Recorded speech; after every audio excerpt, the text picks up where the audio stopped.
Halo Sobat Sip, coba Anda perhatikan berapa harga beras hari ini, berapa harga BBM hari ini, berapa biaya sekolah anak hari ini, berapa biaya kesehatan hari ini. Dan sekarang saya ingin bertanya, apakah kenaikan penghasilan Anda lebih cepat daripada kenaikan biaya hidup? Sebagian besar dari Anda pasti akan menjawab tidak. Inilah kenyataan yang saat ini sedang kita hadapi. Setiap pagi kita bekerja lebih keras, tapi setiap bulan kita merasa uang semakin cepat habis. Seolah-olah kita sedang berlari, tetapi garis finish bukannya semakin dekat, justru semakin menjauh. Dan pertanyaan terbesarnya adalah, apakah masalahnya ada pada ekonomi internasional? Apakah masalahnya pada kebijakan pemerintah? Apakah masalahnya tentang ekonomi nasional? Ataukah masalahnya cara kita mengelola uang? Karena fakta yang terjadi dalam kondisi ekonomi yang sulit, memang banyak orang yang kondisinya semakin tertekan. Tetapi ada juga orang yang justru semakin makmur saat kondisi ekonomi sulit. Apa rahasianya? Itulah yang akan kita bahas dalam video yang kali ini.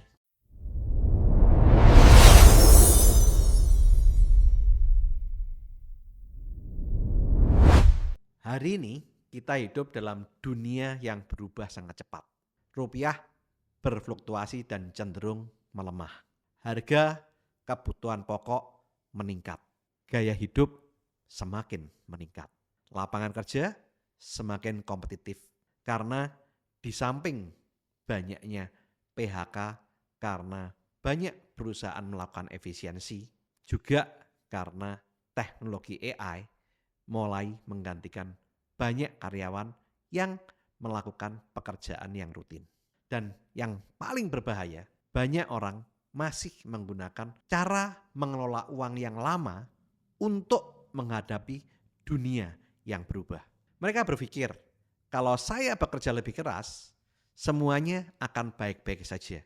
Padahal belum tentu.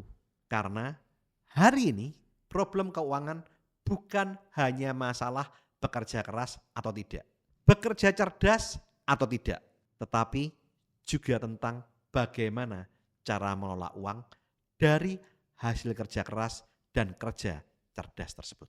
Saya sering bertemu dengan banyak orang rata-rata yang gajinya naik, bonusnya naik, omsetnya naik, tetapi hidupnya tetap sulit. Kenapa? Karena masalah mereka bukan pada pendapatan mereka, tapi masalah mereka pada cara menata uang atau melakukan manajemen keuangan pribadi. Banyak orang rata-rata ketika penghasilan naik, gaya hidup cenderung ikut naik. Bahkan banyak orang yang gaya hidupnya naik lebih besar dari kenaikan penghasilannya. Ketika bonus datang, banyak keinginan baru yang ikut datang. Dan ketika cicilan utang selesai, muncul cicilan konsumtif yang baru. Akhirnya, sebesar apapun pendapatan yang kita terima akan selalu habis. Bahkan sebelum akhir bulan. Nah, mengapa orang kaya tambah kaya dan orang rata-rata cenderung menjadi miskin dan banyak orang miskin yang tambah miskin? Karena orang rata-rata saat menerima uang, langsung yang difikirkan adalah bagaimana mengkonsumsinya. Sedangkan orang kaya saat menerima uang, langsung memikirkan aset apa yang mau dibeli. Di samping itu, orang rata-rata cenderung membeli barang, sedangkan orang kaya cenderung membeli aset untuk menghasilkan uang. Orang rata-rata mengejar gaya hidup agar terlihat kaya, sedangkan orang kaya mengejar arus kas atau cash flow agar menjadi lebih kaya. Perbedaan ini kecil, tetapi hasilnya akan sangat berbeda dalam 10 sampai 20 tahun. Karena kemakmuran bukan dibangun dalam sehari, tetapi kemakmuran dibangun dari kebiasaan-kebiasaan kecil yang dilakukan berulang kali. Banyak orang yang bertanya, bagaimana jika pendapatan kita tidak cukup? Disinilah banyak orang melakukan kesalahan karena mereka hanya fokus menghemat. Padahal sebenarnya dalam kondisi pendapatan tidak cukup, ada dua sisi yang bisa kita lakukan. Yang pertama adalah melakukan efisiensi pengeluaran. Yang kedua adalah menambah pendapatan. Memang efisiensi pengeluaran penting dan itu kita harus lakukan. Tetapi seringkali kalau hanya mengurangi pengeluaran biasanya ada batasnya.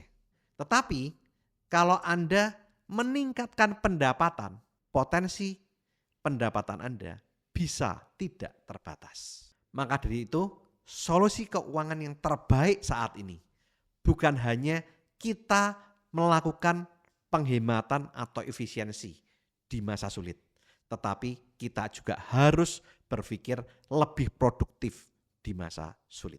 Sekarang saya ingin berbagi sebuah sistem sederhana tetapi sangat bermanfaat. Saya menyebutnya 5 pos keuangan. Setiap uang yang masuk di penghasilan Anda harus punya tugas.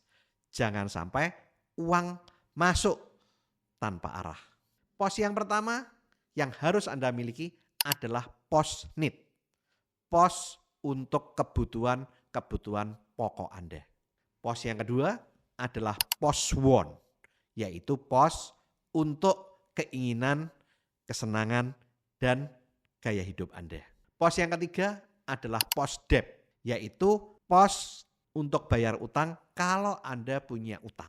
Baik utang positif seperti KPR, kredit kendaraan bermotor, atau kredit usaha, tetapi juga utang konsumtif seperti utang kartu kredit atau utang pinjol bahkan. Itu semua harus Anda bayar karena kalau Anda tidak membayar utang itu, Anda membayarnya dengan kredibilitas dan integritas diri Anda. Pos yang keempat adalah pos saving, yaitu pos untuk proteksi dan dana darurat. Pos ini sangat penting karena pos ini akan menyelamatkan hidup Anda saat kondisi yang penuh ketidakpastian.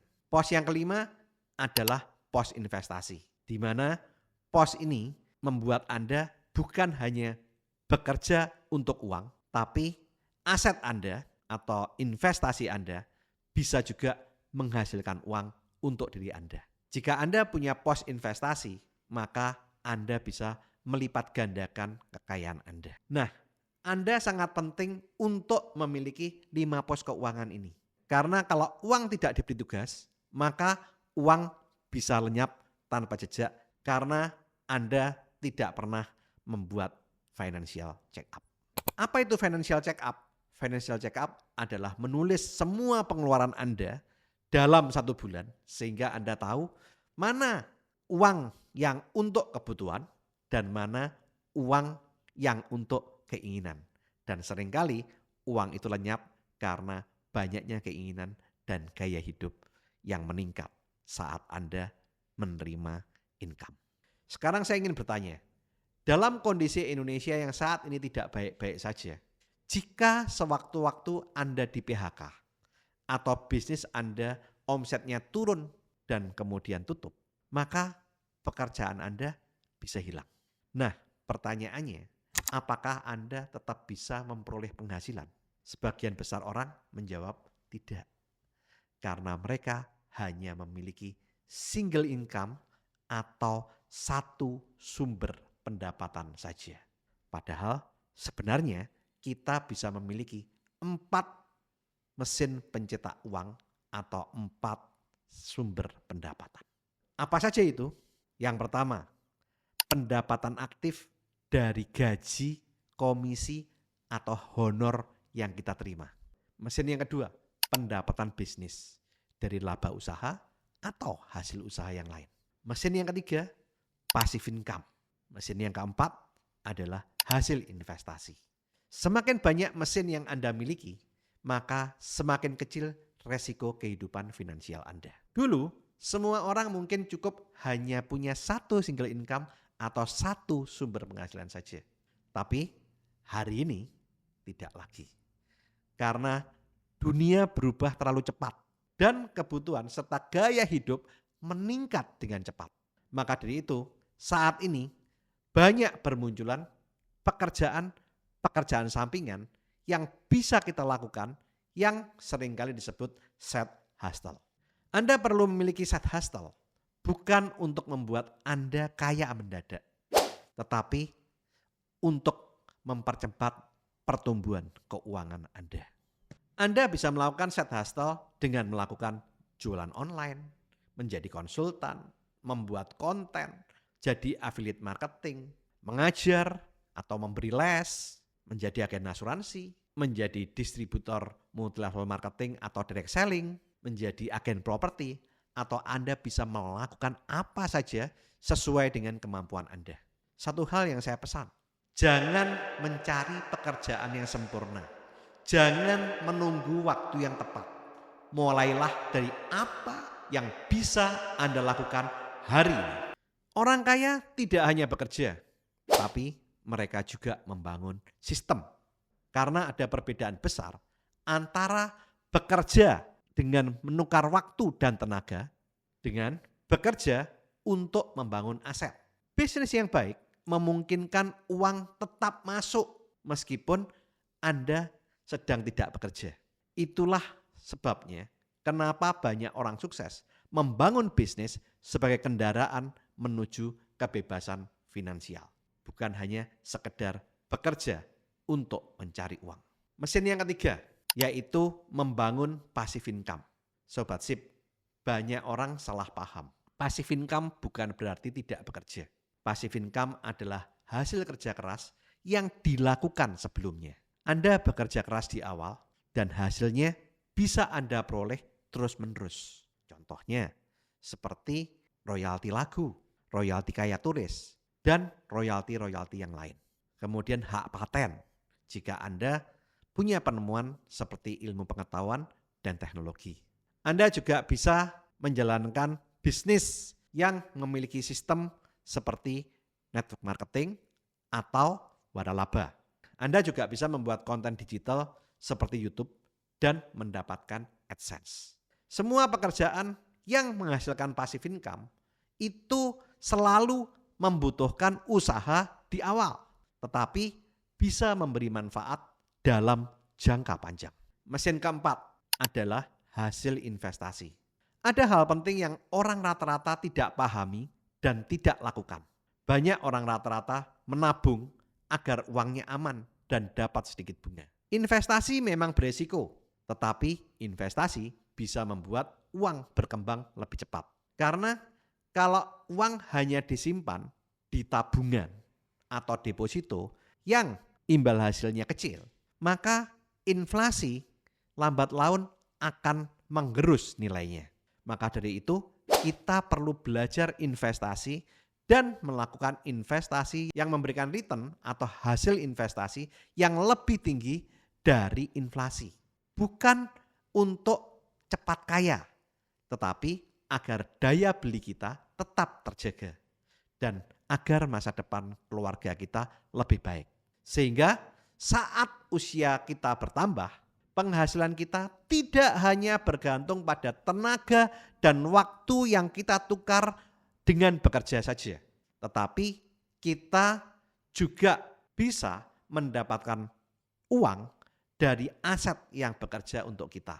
Untuk meminimalkan resiko dalam berinvestasi, Anda perlu menginvestasikan waktu terlebih dahulu sebelum menginvestasikan uang untuk membeli aset yang mau Anda beli.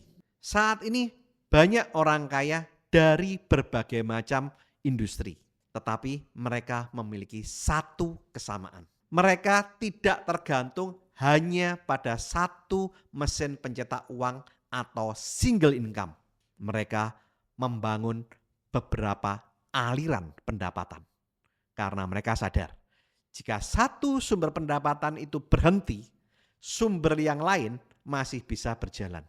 Inilah yang mereka sebut multiple source of income. Dan inilah yang membuat pembeda besar antara mereka yang bertahan hidup dan mereka yang bertumbuh menjadi kaya dan makmur. Nah, saya juga ingin berbagi tentang 5 pilar manajemen keuangan. Pilar yang pertama adalah wealth creation, yaitu proses Anda untuk mendapatkan penghasilan yang tadi saya sudah jelaskan dengan multiple source of income. Pilar kedua adalah wealth allocation, yaitu dengan cara menata uang yang Anda peroleh dari wealth creation. Pilar yang ketiga adalah wealth protection, yang fungsinya untuk melindungi aset-aset yang Anda miliki, terutama aset terbesar Anda adalah diri Anda dan keluarga Anda. Anda perlu memiliki tabungan dan asuransi untuk memproteksi diri Anda dan keluarga Anda. Di samping itu, Anda juga perlu memproteksi aset-aset yang bisa Anda hasilkan, seperti properti, kemudian kendaraan yang Anda miliki, mesin-mesin atau pabrik Anda atau toko Anda, untuk mengamankan aset yang Anda miliki. Pilihan yang keempat adalah wealth acceleration, di mana Anda akan bisa membuat aset Anda bertumbuh lebih cepat dengan Anda melakukan optimasi dari AI. Anda perlu belajar AI dalam hal ini. Di samping itu, Anda juga perlu mengakselerasi aset Anda dengan belajar tentang investasi yang bisa memberikan imbal hasil yang tinggi agar aset Anda bisa berlipat. Pilar yang kelima adalah wealth distribution, di mana di pilar yang kelima ini Anda mendistribusikan kemakmuran Anda.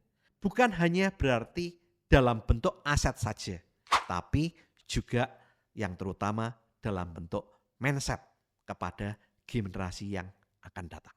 Karena ukuran kesuksesan orang bukan hanya tergantung dari berapa aset yang dimilikinya, tetapi juga berapa besar dampak yang bisa diberikan kepada orang lain, lingkungan, atau masyarakat. Itulah yang namanya legacy. Masalahnya, saat kondisi ekonomi sulit seperti ini, mayoritas orang hanya fokus pada tahap pertama saja, yaitu bingung bagaimana caranya mencari uang. Padahal sebenarnya perjalanan keuangan itu panjang. Dan yang lebih penting adalah apa yang Anda lakukan setelah uang itu Anda peroleh. Sobat Sip, saya ingin berbagi kisah tentang seorang karyawan yang bergaji UMR, tetapi dalam waktu beberapa tahun bisa berhasil merdeka finansial. Ini bukan cerita tentang bagaimana cara menjadi miliarder atau konglomerat.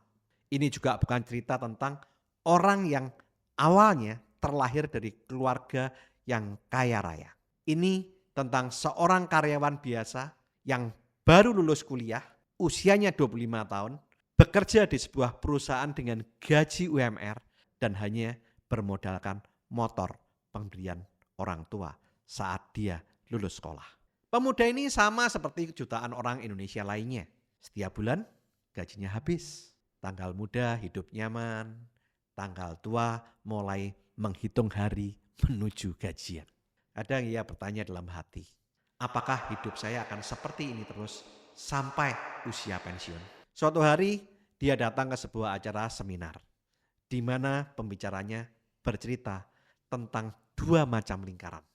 Lingkaran pertama adalah lingkaran keinginan dan kebutuhan, seperti rumah, mobil, jalan-jalan ke luar negeri, jalan-jalan ke tanah suci, dan memberikan pendidikan terbaik untuk anak-anak tercinta. Sedangkan lingkaran kedua adalah lingkaran pendapatan yang diterima. Seringkali kita memotong-motong lingkaran keinginan dan kebutuhan kita untuk disesuaikan dengan lingkaran pendapatan kita. Mengapa kita tidak berpikir sebaliknya? Dengan cara memperbesar lingkaran pendapatan kita untuk kita sesuaikan dengan lingkaran keinginan dan kebutuhan kita. Nah, dari seminar itulah pemuda ini akhirnya membuat sebuah keputusan yang mengubah hidupnya. Dia mulai berpikir dan berupaya untuk memiliki side hustle atau mendapatkan penghasilan di luar penghasilan utamanya untuk membesarkan lingkaran pendapatan yang dimilikinya agar dia bisa meraih lingkaran keinginan dan kebutuhan serta impian-impian besarnya. Tahun demi tahun, akhirnya pemuda itu bisa mulai mendapatkan wealth creation dengan multiple source of income. Beberapa bulan kemudian, pemuda ini melihat temannya, sebut saja namanya Adi, yang gajinya cukup besar. Tapi suatu hari, ayahnya mendadak sakit parah. Dan ternyata tabungan keluarga Adi tidak cukup untuk membiayai pengobatan ayahnya ke rumah sakit. Dan mereka terpaksa harus meminjam uang ke sana kemari untuk pengobatan ayahnya. Saat itu banyak tangisan dan air mata dan penghinaan yang Adi terima karena ingin menyelamatkan ayah tercintanya. Saat itulah pemuda itu kemudian tersadar. Masalah itu bukan selalu tergantung pada besar kecilnya penghasilan saja. Tetapi masalah sebenarnya adalah kalau tidak punya manajemen keuangan pribadi atau cara menata uang dari hasil yang diperolehnya. Dari kejadian keluarga Adi tersebut, pemuda ini mulai belajar tentang bagaimana cara menata uang dan mulai melakukan financial check up dengan mencatat semua pengeluaran yang dikeluarkannya tiap hari. Seperti pengeluaran-pengeluaran untuk hal yang kecil, seperti untuk beli kopi, untuk jajan, untuk makan, semuanya dia catat. Dan ia terkejut, ternyata banyak uang yang bocor setiap bulannya, yang menyebabkan banyak uang yang diperolehnya itu hilang karena konsumtif. Dan ia terkejut, ternyata banyak uang yang bocor halus setiap bulan. Uangnya habis bukan karena untuk kebutuhan, tetapi karena untuk kebiasaan dan keinginan-keinginan kecilnya. Dan kemudian pemuda itu merenung. Saya harus memilih. Apakah saya memilih menghabiskan uang untuk impian-impian kecil saya dan tidak pernah memperoleh impian-impian besar saya? Atau saya harus menata keuangan agar bisa memperoleh impian-impian besar saya. Dan kemudian pemuda ini mulai menerapkan sistem 5 pos keuangan, yaitu 50% untuk pos need atau pos kebutuhan, 10% untuk pos want atau keinginan dan gaya hidup, 10% untuk pos debt atau untuk bayar utang yang dia miliki, 15% untuk pos saving atau dana berjaga-jaga, dan 15% untuk pos investasi. Awalnya hal ini terasa berat, bahkan sangat berat, karena dia harus melawan dirinya, menolak banyak keinginan.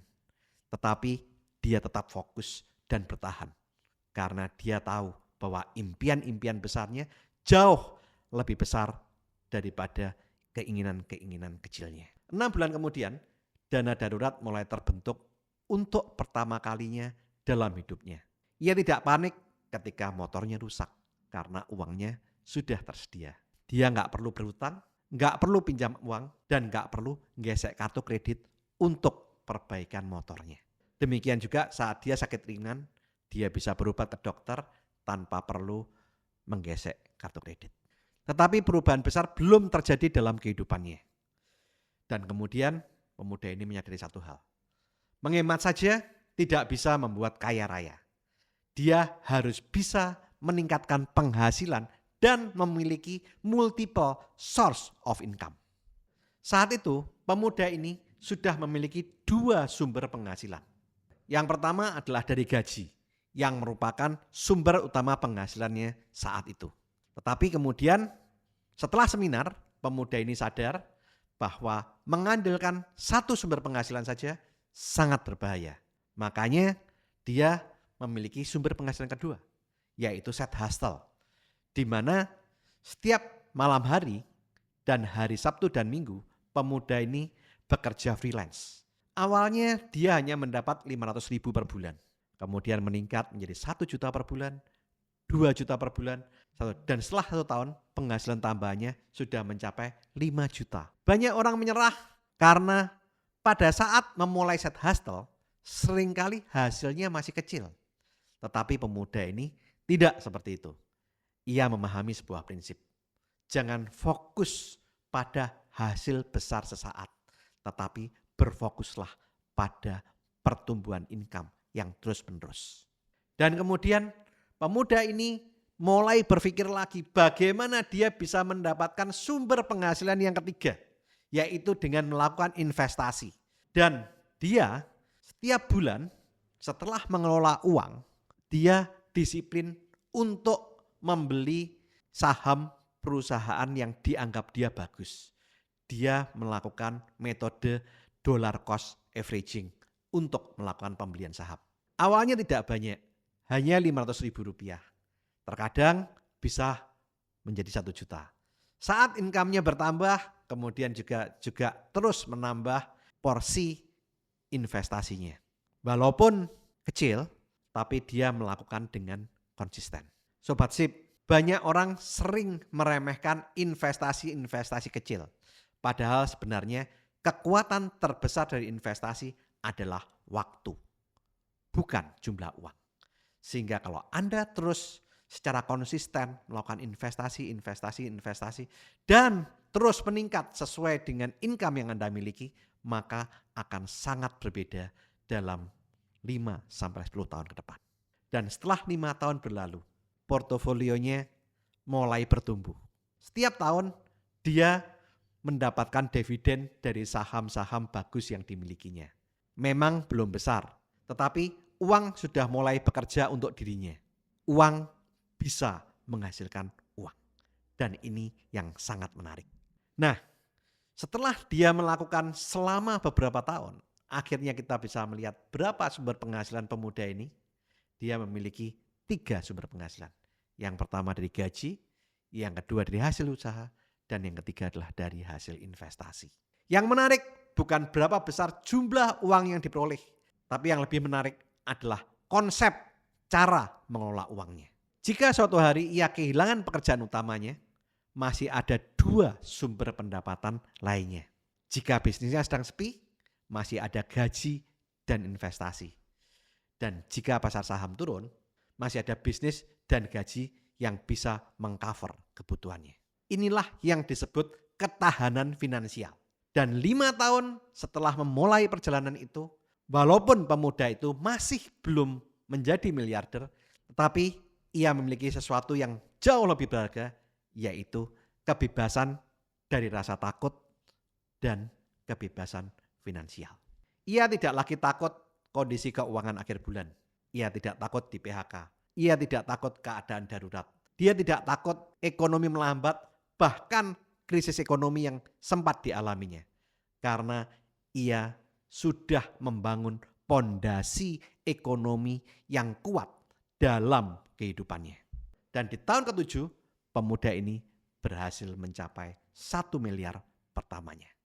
Dan saat ini dia menjadi founder, chairman, dan CEO dari banyak perusahaan yang dimilikinya. Nah, siapakah pemuda usia 25 tahun dengan gaji UMR, dengan bermodalkan sepeda motor pemberian orang tuanya saat dia lulus sekolah 30 tahun yang lalu? Pemuda ini tidak lain dan tidak bukan adalah diri saya sendiri, Tony Hermawan Adikaryo. Sobat Sip, saya berbagi cerita ini bukan bermaksud untuk menyombongkan diri saya di depan Anda. Tetapi saya ingin Anda yang menonton video saya hari ini bisa mendapatkan manfaat dari apa yang saya lakukan selama 30 tahun ini. Ada banyak orang seperti saya saat ini. Seorang pemuda yang mungkin saat ini Anda baru lulus kuliah. Mungkin Anda saat ini memiliki gaji UMR. Mungkin Anda saat ini hanya memiliki motor. Mungkin penghasilan Anda saat ini masih 3 juta rupiah. Atau mungkin ada yang 5 juta rupiah, 10 juta rupiah, atau bahkan ada yang lebih besar. itu bukan masalah yang utama. Karena kebebasan finansial tidak tergantung dari berapa jumlah uang yang Anda peroleh atau Anda miliki saat ini. Tetapi kebebasan finansial dimulai dari sebuah keputusan. Keputusan untuk memperoleh income yang lebih besar. Keputusan untuk membangun lebih dari satu sumber penghasilan. Keputusan untuk mengelola uang dengan benar. Keputusan untuk mau dan terus belajar. Keputusan untuk mau melakukan investasi dan memiliki aset. Dan percayalah, jika seorang karyawan bergaji UMR seperti saya bisa mengubah hidupnya dalam 5-10 tahun, maka Anda pun juga akan bisa seperti saya. Karena perjalanan menuju kemakmuran bukanlah sebuah perlombaan kecepatan, tetapi sebuah perjalanan yang konsisten dalam waktu bertahun-tahun bahkan berpuluh-puluh tahun. Sobat Sip, kita tidak bisa mengendalikan ekonomi dunia. Kita tidak bisa mengendalikan nilai tukar rupiah. Kita tidak bisa mengendalikan harga minyak. Tetapi kita bisa mengupayakan berapa uang yang kita peroleh dan berapa sumber pendapatan yang bisa kita miliki. Kita bisa mengendalikan cara mengelola keuangan kita. Kita bisa mengendalikan kebiasaan dan keinginan kita. Kita bisa mengendalikan pengeluaran kita. Kita bisa mengendalikan investasi yang kita lakukan. Dan kita bisa mengendalikan masa depan yang kita impikan. Karena pada akhirnya bukan ekonomi yang menentukan nasib seseorang, melainkan keputusan-keputusan kecil yang kita ambil setiap hari dan perjuangan kita untuk meraih impian-impian besar kita. Mulai hari ini, bangun lebih dari satu sumber penghasilan. Kelola uang Anda dengan lebih bijak. Miliki aset yang produktif dan menghasilkan. Dan jadikan uang sebagai pelayan Anda. Bukan Anda yang menjadi budak uang. Jika hari ini Anda siap membangun masa depan keuangan Anda yang lebih baik, tuliskan komitmen Anda di kolom komentar. Saya siap menjadi arsitek kemakmuran saya sendiri. Saya mau terus belajar, saya mau terus bertumbuh, saya mau terus beradaptasi. Dan saya mau untuk terus berjuang untuk meraih impian-impian besar saya. Karena di tengah ekonomi yang sulit selalu ada peluang bagi Anda yang siap. Dan saya berharap saat Anda sudah memiliki kondisi keuangan yang lebih baik dan mulai memperoleh impian-impian Anda, kembalilah ke channel ini dan tulis kembali di kolom komentar. Saya tidak sabar untuk melihat testimoni pencapaian Anda di masa yang akan datang. Sobat Sip, kalau Anda merasa video ini bermanfaat, silahkan bagikan kepada keluarga, teman, dan rekan kerja Anda. Karena semakin banyak orang yang memahami cara mengelola uang, maka semakin banyak pula masyarakat yang bisa mengambil keputusan keuangan dengan lebih bijaksana. Oke, lakukan terus saving, investing, protecting agar hidup Anda makin sip. Saya Tony Hermawan Adikaryo, sampai jumpa di puncak kemakmuran.